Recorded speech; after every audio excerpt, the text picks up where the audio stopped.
ये राहुल गांधी चाइना के बारे में इतना क्यों ट्वीट कर रहा है? उससे क्या एतराज है? देश का बड़ा नेता है, ऑपोजिशन पार्टियों में सबसे एग्रेसिव वो है। आखिर सवाल ही पूछ रहा है, इल्जाम तो नहीं लगा रहा कुछ। अरे, इसके लिए सरकार है ना, ऑपोजिशन को क्या करना है? भाई, ऑपोजिशन का तो धर्म ही यही होता है ना। अगर सरकार कुछ गलत करती है तो उसे उजागर करना, और अगर कहाँ करप्शन कर रही है तो उसे एक्सपोज करना, सिंपल। पर चाइना डेलिकेट मामला है।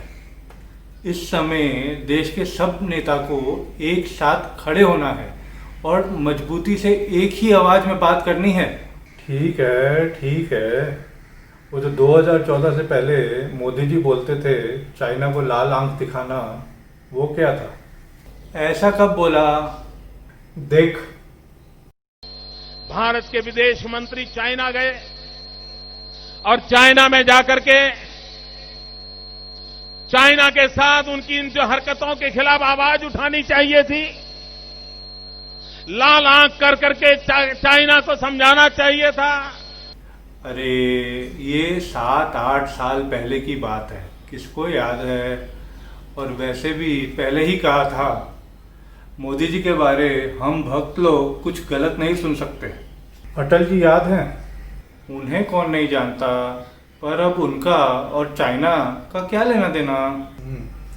On 26 October 1962, our then Prime Minister Jawaharlal Nehru proclaimed national emergency.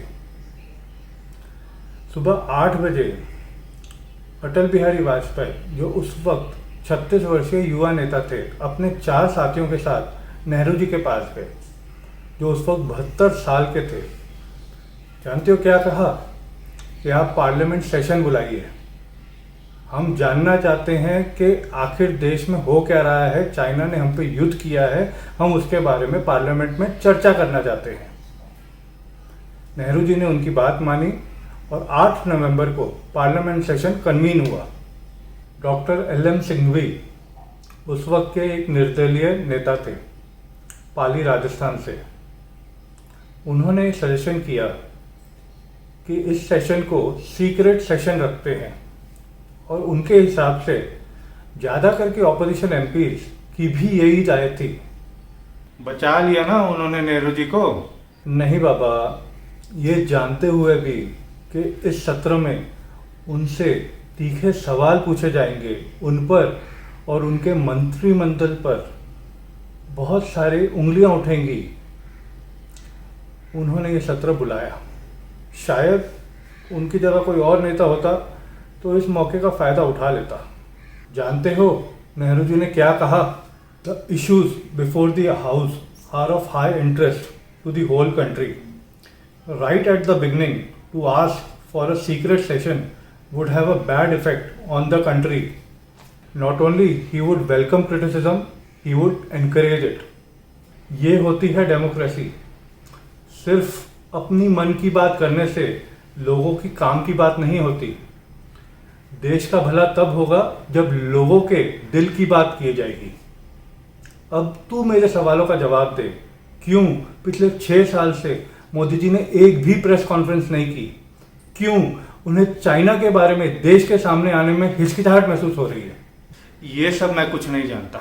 मैं इतना जानता हूं, मोदी जी हैं तो मुमकिन है।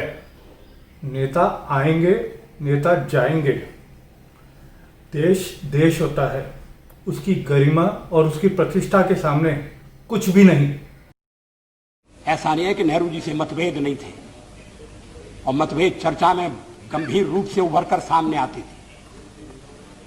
मैंने एक बार पंडित जी से कह दिया था कि आपका एक मिला जुला व्यक्तित्व है, और आप में चर्चिल भी है और चैम्बरलेन भी है।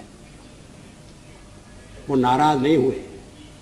शाम को किसी बैंक्वेट में मुलाकात हो गई और उन्होंने कहा आज तो बड़ा जोरदार भाषण दिया है, और हंसते हुए चले गए। आजकल ऐसी आलोचना करना दुश्मनी को दावत देना। Thanks for watching my videos, and please like, share and subscribe to my YouTube channel, and press the bell icon to be the first one to watch my videos.